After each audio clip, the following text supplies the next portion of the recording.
Its failure could leave millions of Americans in the dark, without power of any kind for days, weeks, or potentially even longer. And it's currently under attack as often as once every 4 days.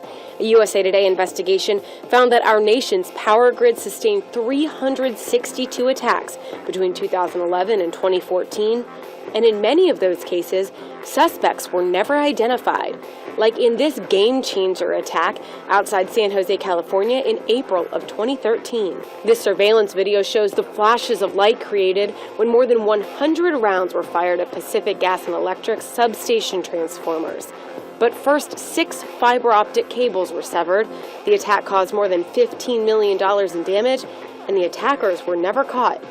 Power wasn't lost, but industry experts say the sophistication and scale was unlike anything they'd seen. This event caused us and the entire industry to take a new and closer look at our critical facilities and what we can do to protect them. After the attack, the Federal Energy Regulatory Commission directed the industry to write new rules for physical security, as transformers and other critical equipment often sit in plain view, protected by just a chain link fence and a few security cameras. Records of hundreds of other attacks in recent years show the same weaknesses that allowed this to occur still exist at thousands of facilities across the country.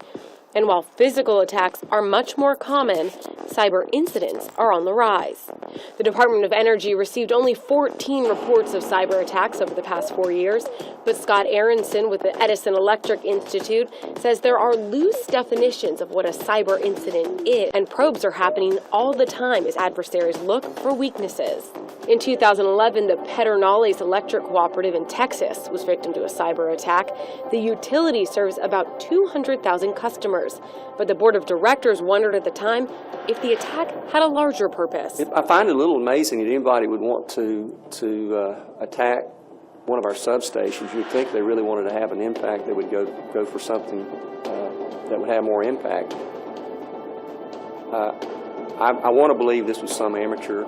It also may have been a test. It could have been. We don't know. What was even more concerning to the then CEO was how the report was handled after being filed with the Department of Energy and the FBI. It's obvious to us that some of the regulatory bodies are not well equipped to accept these and follow up. And again, I think this event has made that very apparent. And while experts say a massive cascading outage is unlikely, it could happen. And if it did, it would be devastating.